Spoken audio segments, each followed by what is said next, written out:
On 2,000 atmospheres, and in the bottom left, we have MaxPax. And spawning over in the top right, representing Psystorm Gaming in this clash, it is Gerald. Mate, I'm prediction goating all over the shop. Even though he spelt Gerald correctly this time, it was still, you know, they went with the full names thing. Full names thing. They do it every time when they go up against each other, and they've had some wild series, man. I think they played on this map in particular, and Gerald put up one heck of a fight, actually. I think this is also potentially a close one. Oh, yeah. I think this one has really good potential, like you were saying, I think, to turn into a great back and forth and PvP, at least from an outsider perspective. As a dirty, filthy Terran player, I love watching PvP because the chaos just gets funky. Sometimes you get the Kamehameha battle of Void Rays, but yeah, it's just been a really, really good time. And as you said, only PvP we're getting. I think we've got Latin America later. I'm not sure there are any Protoss players in that region because that top 4, top 6 is pretty much just a bunch of Zergs and then Kelazur and Special. So yeah, get your PvP fix in today.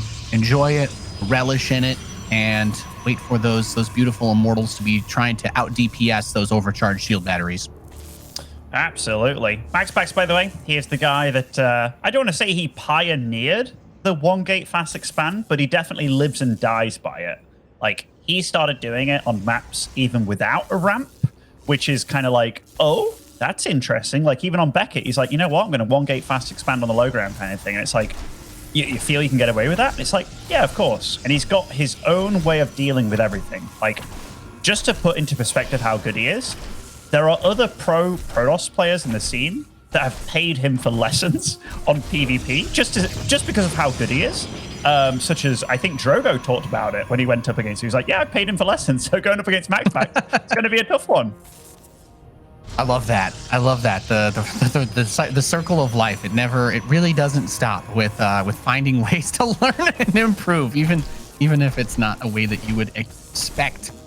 But you're talking about this gateway expand that MaxPax likes. He's got the Stargate finishing in the main, but how do we feel about this cybernetics core in the natural? Nice cyber block. Love to see that. I think already trying to just take a sort of a dominant, aggressive position in this game, just saying, hey, you're going to have to play by what I'm going to allow you to get away with. And by building stalkers, as long as he doesn't send them across the map, they're going to be more than fine at holding back a little bit of Oracle action if he doesn't have a shield battery started up soon in that mineral line. Yeah, I mean, this Adept tried to sneak in, and he did let the Shade finish. Oh, nice block by Gerald there with the Stalkers, just making sure that he gets that Adept kill. Gerald did lose the probe to it, though. The Adept did get some scouting information, but yeah, the Cyber Core block, it just has more health and more, I think, it has more health for sure than the Gateway, along with more shields, which means it's a good blocking tool in general. That's why it's more often made than the Gateway. But now MaxPax, he's got the Oracle, and you know, he skipped the second gateway and he's just like, I'm going to get some tech on the go. And this is what he does, man. And already you're looking at this and I'm like, I like this for MaxPax. Even though he's not, you know, undoubtedly ahead, I think he's in decent shape already.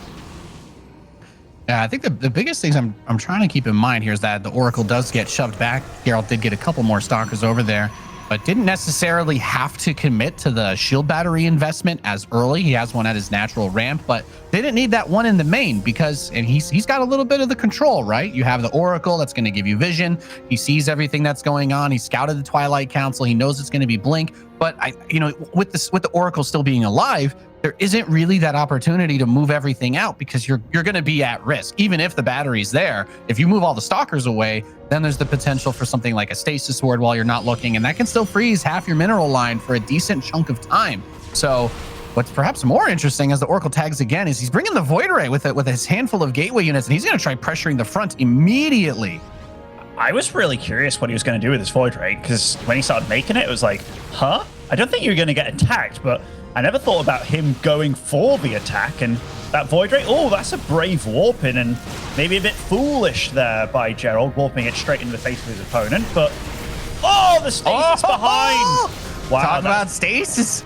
Yeah, it gets damn near every probe in the natural, and I think just one of those stalkers gets picked off, or maybe the two ones that were quite low, but he gets the stalker for his money, and I think delaying this much mining makes whatever he paid for it more than worth, and that Oracle is still alive. We're not going to be seeing that bad boy taken care of anytime soon. Need to get those probes back to work. Not just that, like, he's supply blocked. So that was a lot of chaos on his side, where it's just like, whoa, that did not go well for me. And we look at this and it's like, all right, they both got blink coming up. Gerald's blink is obviously done quite a bit faster, and he does have a decent stalker count, so maybe he can get something done with that. But he's just halting on his side of the map here and just kind of scouting around and stuff. But yeah, I definitely like the situation for MaxPax quite a bit more. He's got to be feeling good. He's been able to get out on the map. He's been able to put a little bit of that pressure on. He's had an almost infinite amount of scouting information just by nature of the Oracle opening, and being pretty conservative with the energy on that Oracle. Outside of that freeze, it's mostly been revelations. He hasn't been trying to dive in and see if he can get a probe that's being rallied between the bases or anything. And that's, as long as he keeps it there, you know, we're going to be able to see him continue to gather that information and bring that pressure. The Adept in the mineral line, just one, not really enough. But I think he was looking to bait the units over towards the Adept so he could get another stasis. But Gerald is more than fast enough with the reaction time to make sure he doesn't get his whole mineral line frozen again. And we carry on. And we do have DT coming out for MaxPax. So let's see what he can get done with the Invisible Man as he gets ready with his army on the right side of the map, taking that watchtower. And presumably, I guess, going for the third base while the DT hits the natural. I think that's the wombo combo that he's going for. And MaxPax, or rather Gerald, it does feel like he knows his opponent a bit, because he has the Observer at his natural here, which he does spot it immediately. But the Oracle's in the main base as well while this is going off. Is he going to get the stasis down? It looks like it didn't, or it got cancelled, but that DT manages to find its way in here anyhow, getting a few probes, which is definitely something. Definitely, it's an awkward situation because the Observer, he did have the Observer out by the natural, so it's always going to be difficult once you commit that DT for it to escape without blink, but he manages to get past that. Another one gets into the natural, though, so suddenly that probe kill count starts to get towards the uncomfortable numbers as his third base back home is finishing up. But and even Stasis is one of these stalkers, so just continuing to be as annoying as humanly possible is MaxPax. Is the third going to finish a little bit later? Sure. But, well, Benjamin, he's got quite a few more probes to put on that third now, doesn't he? Certainly does. I think going for the Robo Bay is maybe a little bit, I don't want to call it greedy, but like Gerald's standalone army, it's a few extra stalkers along with an Immortal. Like if they took a fight right now immediately, Gerald's army is a little bit better. So the fact that MaxPax is like, you know what, I'm going to go one step further here. I'm going to get the Robo Bay on the way as well. I think that's a little bit greedy, but looks like he's going to get away with it. And we got to remember, these guys are teammates and probably have played each other a little bit. So it feels like a few mind games going on between them as well, knowing what their opponent likes and tends to do. Yeah, you can really see the mental cogs turning as far as where they think they're going to be able to carve out those advantages. Still big fan of the fact that that Oracle is still alive. He can still keep kind of going in and trying to gather that information when he needs it. There'll be Hallucinated Phoenix sent out too as MaxPax moves out with his big stalker army. That Void Ray, they get a little bit disconjointed since the debris is still there outside of that third base. We're going to see a nice little pylon wall to kind of block for Zealot run-bys on Geralt's third. But it is mostly stalkers. Catches the Void Ray. That's definitely a nice grab. Gets a little bit ahead of the rest of the army. That was quite the ballsy blink, right? Like, I was a bit scared for him if MaxPax just kind of blinked on top of him as a counter kind of thing, but Gerald's actually handling this little section of the game really well. And yeah, it can't be understated that Gerald is a really good player. Despite a lot of things not going his way this game, he's still absolutely in it. Like, yes, he's tech-wise behind because, well, Blink DT's coming on the field along with Disruptors and a fourth base for MaxPax, but he's still got a pretty stocky army here. Yeah, it's looking good, getting some decent blink control going. These Zealots not really generating the amount of pressure that you would hope for, as that charge has only just now finished. And there we see Gerald get to do a little aggressive blink and bring the rest of that damage over.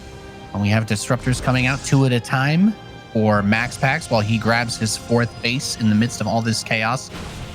And the DT blink. And hey, his DTs have done very well for him so far in this game. So maybe once that blink comes in, those little pylon walls we were talking about are going to lose their value as he's forced to pull these probes away again from the stasis trap in the main, really forcing a lot of multitasking with the army composition that MaxPax has been going for. And this DT is just waiting for some probes to come over to this fourth to kill, or perhaps he was waiting for the right time to attack that Nexus.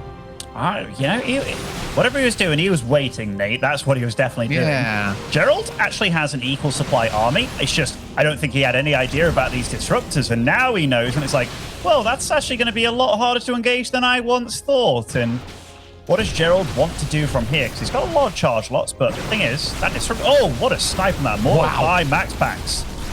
Looked like he was actually trying to bait Gerald into full committing to this fight. Like, oh, you won't think I only have maybe one more disruptor shot. No, there's like 4 more disruptors behind that. He's been pumping those bad boys out for a little while, and very smart of Gerald to not take that full commitment, even though his army got blinked right on top of. He's like, I still think he's probably just trying to hold me here for those disruptors to get close enough to land those hits.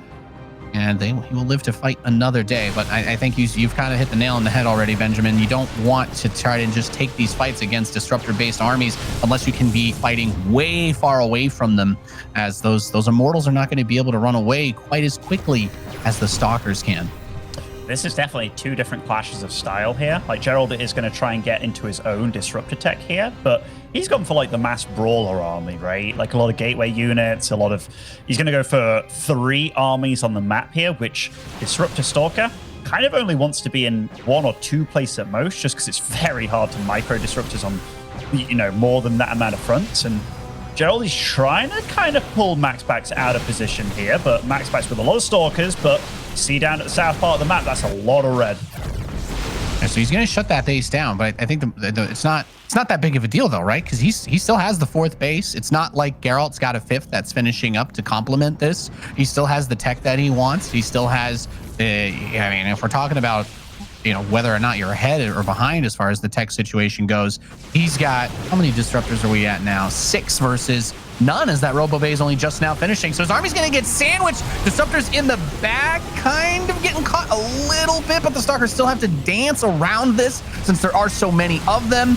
And MaxPax is going to bring the Stalkers back over towards the front to cover that. Definitely need to make sure that he doesn't bleed out too much over here in the middle of the map with the extension, but the DT is going to blink onto the cannon at that 4th in the midst of all this chaos, and the Stalkers were kind of getting those Zealots stuck on the bridge. I was saying that could have been a very juicy disruptor hit, the Muslim. Absolutely could. I gotta say, like, the disruptor hits so far, they've been a little underwhelming, right? Like, none of them are really truly connected, but I say that, but Gerald's been doing a good job of avoiding them as well, and it's so hard to engage this army, which is kind of the main thing that these disruptors are doing at this point in time. And Gerald, he's still on 3 bases. He's still mining. He's getting, well, in fact, he isn't getting another Nexus up, but he's still in this game, and 4 disruptors now show themselves. And he might be able to get a grab on this one, is going to do so. These Zealots getting trimmed a little bit. The disruptor not, you don't want to bring those shots too close to your own stalkers, of course. Those friendly fire hits can be devastating, equally as the offensive attacks go. A couple of these disruptors that are coming in towards the left side get 4 stalkers on that side. Great pickup for MaxPax as he continues to bring this pressure. Those DTs not only sniping that base, but he's been going in and out with those on the northwest all game. Gerald is having a tough time keeping MaxPax out of his face. That 5th base gets secured again. The probes don't have too much room to run, having to move away from those disruptor shots, and the shield batteries getting cleaned up don't make it any easier to Muslim. I don't know how Gerald's going to break out against this army.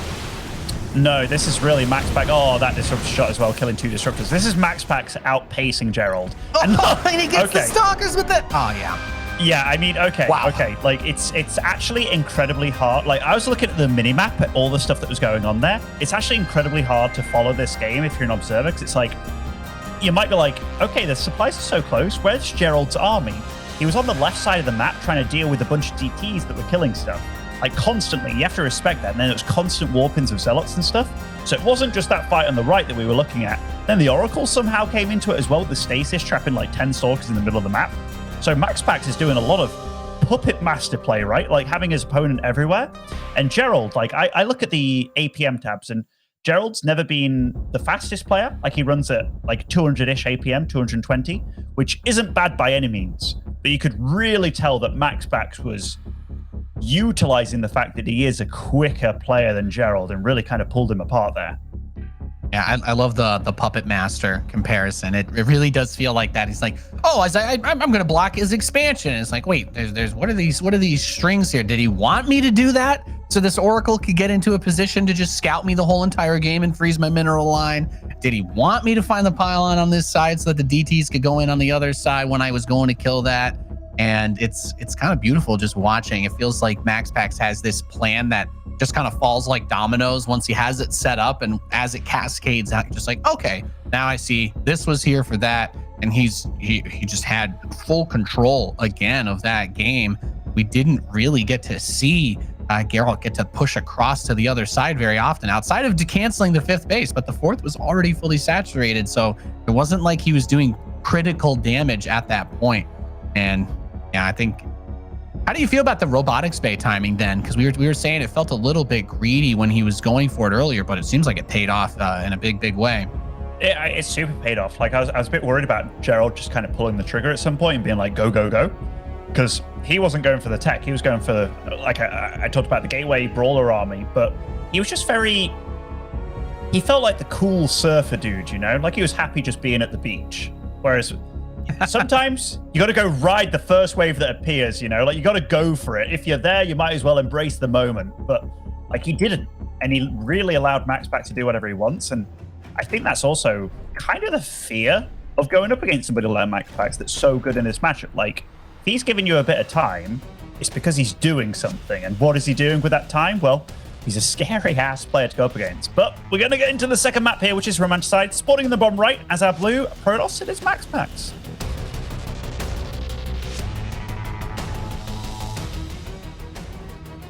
And his opponent in the northwest, trying to bring things back down 0-1. He is Gerald.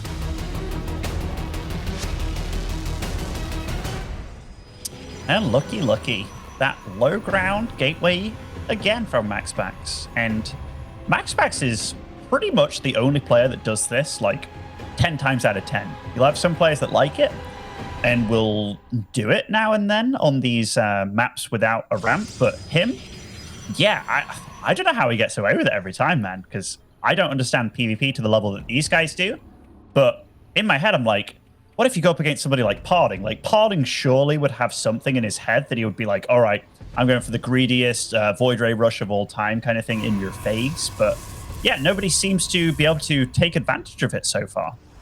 That's the best of 5 I want to see now that you've spoken it.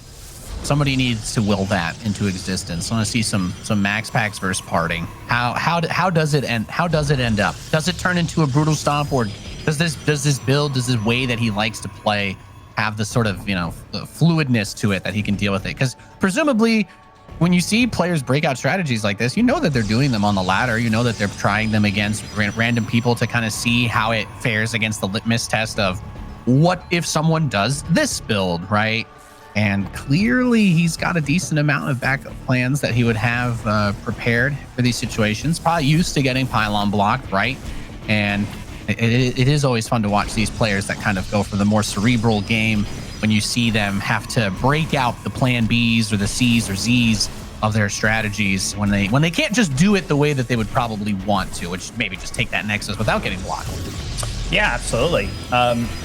It is interesting because, yeah, I would love to see Parding go up against MaxPax. That just seems like crazy versus crazy. But now I just really want that. Yeah, like, I remember seeing Parding again. I think it was Estrella at Asus. And Estrella is definitely a good player, right?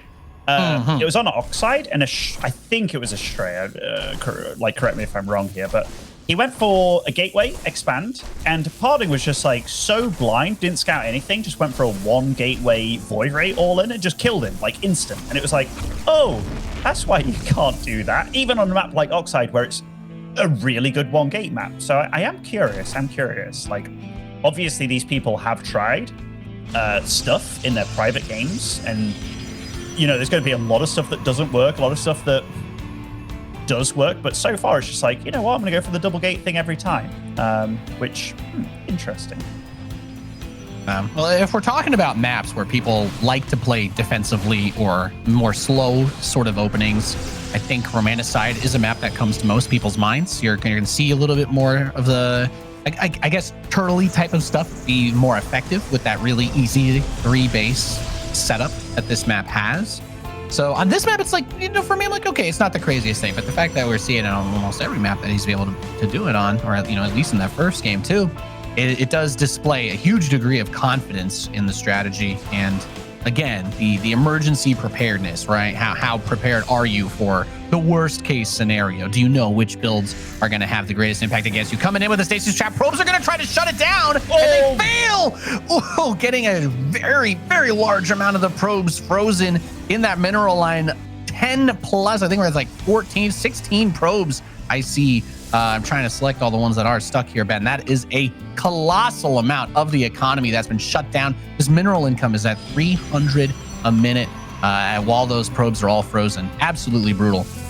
Really felt like he was going to get it right with the probes. Like, I that was literally like a split second for Gerald being in pretty damn decent shape to, well, crap, I just mined like 400, 500 minerals less than I should have done. Because, yeah, he went for the Oracle with the Stalkers. Maybe just one of those shots should have been on the stasis as well, but oh, blimey, that definitely is one to never forget. Yep, Oracle is actually going to go for some probe kills here with the Adept, as we did not have that shield battery in the natural like we did last game. So a little bit more pressure comes out of MaxPax, and that does mean we're going to have this Oracle not be chilling behind the base. You don't have that insane amount of airspace behind the main mineral line like we did on 2000 Atmosphere. So we have the robotics facility coming in for Gerald, and that Dark Shrine nice and early for MaxPax again. You can really see the flow of this game. It's get that early X ball, have the Oracle do its thing, maybe slow the opponent down, maybe kill a few probes here and there, and then once the Protoss has kind of been running all over the place trying to deal with this early situation and gutting their own economy with the Cyber Core pylon block, you're then dealing with, okay, is my detection done in time? Because now the DTs are coming. And instead of Geralt looking at this game like, okay, here's my ABC steps, it's, okay, what's MaxPax ABC? Because if I miss any of them, I'm going to die. It's such a different PvP, man. Like, I'm so used to Protosses where they're getting like the 3 sentry count and then they're constantly hallucinating, scouting and stuff, right? Like Gerald, if we look at his vision alone, besides knowing that he went for a 1-gate fast expand, like no idea whatsoever. Like, obviously, MaxPax has been allowed to scout quite a lot with this Oracle and stuff, but Gerald, he has no freaking clue, which, playing that blind, that's so scary, man. Yeah, and that Oracle came in, was getting a little more harass on the natural. Stalkers are going to blink out without taking any notable losses. And in the midst of all of this, it's just a ruse. It's a bit of a dance, a bit of a charade, Benjamin, because it's about the Dark Templar getting into this main base mineral line. There is an observer, yes, but the units are not here. And as he goes to try and deal with that, warping in a bunch of Stalkers, I actually love that, warps in to wall the DT in with the warp so that he can go over and defend that third base. But the Oracle's back and the natural is still lost 10 probes despite everything that's gone down. A huge amount of pressure MaxPax has been able to consistently keep laying on Geralt. And it's still scary because even though he did defend the third base, now it's a much squishier target for any sort of follow-up, and he's going to have to be even more careful about that. Yeah, it's very funny. Like, MaxPax has been playing the economy game, right? Like, he's been trying to go for the probes with everything that he has, trying to kill this third base as well. And he has actually lost more resources than Gerald. But you can really see that he's been flourishing behind it all and has a lot of infrastructure coming along. He's getting cannons as well because he's like, you know what? What would be a weak point for me right now would be DTs. He's already thought about the Dark Shrine that's halfway along for Gerald, and he's got that sorted. And he's really ramping up his economy, and he's gone unhindered for the most part. So MaxPax, he just seems very much in control. Gerald has his work cut out for him in this game. Yes, he does. I think that was like the whole story of that first game was just MaxPax pulling the strings, saying, okay, Geralt, now you're going to move your army over here. Now you're going to move it over here. Now you're going to bring everything to your third while my DT goes into your main. And even if he got the warp-ins around that DT to catch it in the main base, that's still units he wasn't warping in to prevent that third from taking such a beating, right?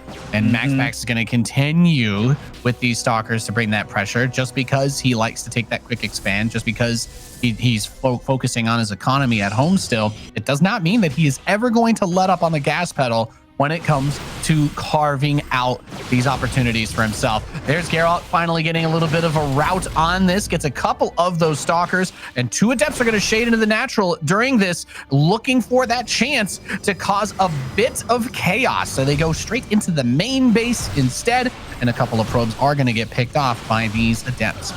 Just every step of the way, like MaxPax's goal is to deal economic damage, to slow down Gerald, and Gerald, he's not been able to do any of that. Like, he's got that War Prism at the south of the map, which did get spotted earlier. Now he's got these Sorks on the map, which, you know, it'd be nice if he can get something done, but MaxPax is actually on the chase here.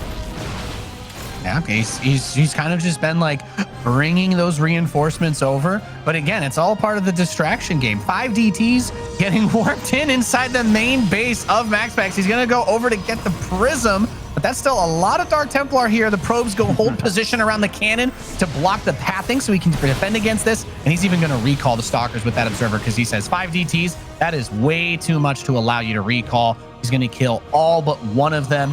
And that's a very high value recall, I think, to Muslim. Gets the Prism and almost every DT. I'm also looking at that bank from Gerald. That would almost classify as a Zest bank at this point. Went up to 2k minerals for him. And, you know, he hasn't been able to warp in much. And MaxPax is, yeah, he's just been bigger, better, stronger in this series so far. Like, his little bits of harass, like every single unit has done something, basically. Whereas Gerald, even throwing a Warp Prism and 5 DTs, I don't think he even got a probe. No, probes did a really good job. He had just good control the whole way through. Had the cannon protected, had the Observer with the Stalkers on the recall. That's an easy thing to mix up, right? Because we know those Observers sometimes get left behind or they get a little bit ahead over the terrain. But here's the Prism coming back from MaxPax. 4 probes already dead. We talk about that third base being a target. He does focus it a bit, but unfortunately for MaxPax, Gerald takes advantage of that opportunity. He's able to shave some of that army away. He still took some economic hits on the other bases. This DT is still alive, causing some mayhem and forcing him to keep his attention split at all times. But man, what a fast-paced, action-packed game we've had so far to Muslim. And that's the thing, right? Like, it's fast. Like, we're looking at fights happening, and the resources lost tab is pretty damn close. It just feels like it's all being dictated by MaxPax and not the other way around. Like, Gerald doesn't want to be in the situation that he's in. Like, I'm pretty sure about that. Whereas MaxPax, he's like, well, I've got 3 attacks set up for you right now, all at the same time, and they're all kind of doing something. And every time I'm looking somewhere, I'm like, this just looks better for MaxPax. And Gerald's on the back foot again and again.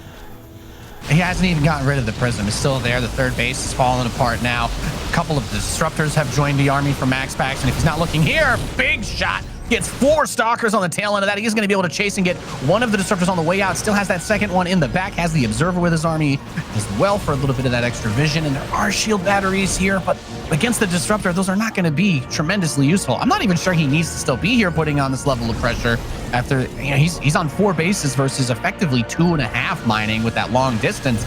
Not a fun spot for Gerald at all.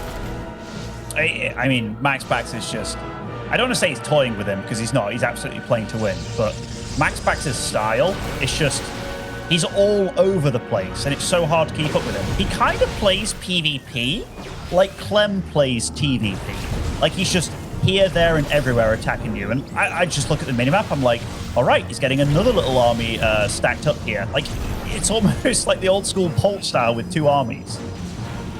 Yeah, that's exactly what it is. He's got that big Stalker ball that's been poking from that top right side the whole game. And just like last game, the secondary force, it's like it's 5 or 6 DTs here with a bunch of Zealots. And the Observer is here, so he's going to be able to deal with them, but he still gets the base canceled, so that's going to be plenty enough. The Disruptor shot on the Zealots actually hurts that Nexus too, so it actually helps him burst that down.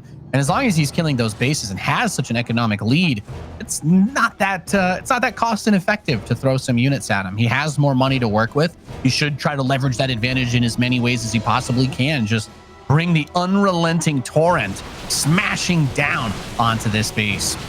Yeah, like MaxPax, even though the supplies are close, they're very deceiving. Like, MaxPax has a lot of static defense. Nice disruptor here from MaxPax as well.